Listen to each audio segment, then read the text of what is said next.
you know, as they say in the Marvel movies, with great power comes great responsibility. The living building is an incredibly important response to the challenges posed by the built environment. In the next few decades, over 50% of the world's population is going to live in cities, and in order for us to have a sustainable environment, we need to have infrastructure that uses less resources and contributes a positive effect to the environment. The living building is designed to help meet those challenges.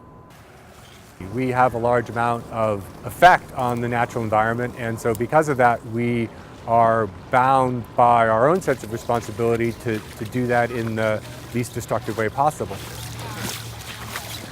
We're at Proctor Creek. It's part of a larger watershed along with Georgia Tech. So you saw I did it, right? So all the buildings that we build on campus, most of the city of Atlanta, is actually draining into this watershed. And so Proctor Creek is an example of how our built environment is affected both on the physical, so the terrestrial side of things when we actually build those things, and the water flow, so the aquatic side of things. So we're now looking at the aquatic impacts of what it's like to build in Atlanta. Fish. I love it. Like ever since I was a kid, I love coming out to like creeks and trying to find stuff. So this is like going back to childhood for me, and it also feels really good to just kind of give back to the community and use what I've learned in school to like help people out here. What we want the students to be able to do is to document the diversity of organisms that are in the area around the living building, and then be able to come back once that building is constructed and see how it has caused the surrounding life to flourish. I'm gonna go back a little bit. You might be wondering, why would you go look at this creek far away from campus if the living building is being built on campus? And one of the great things is that the living building actually has an equity pedal.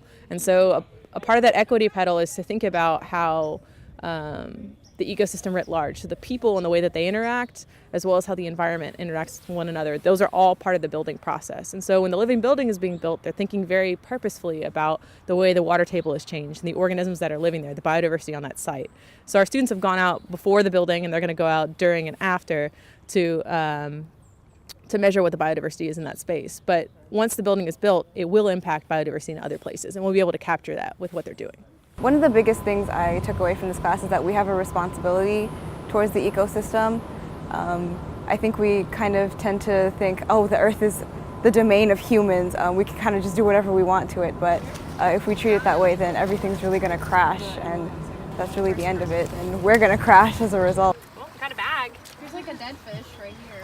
As a university, one of our roles is to think outside the box, right? To think about where we want to be in 20 years, to not be bound the way that things are.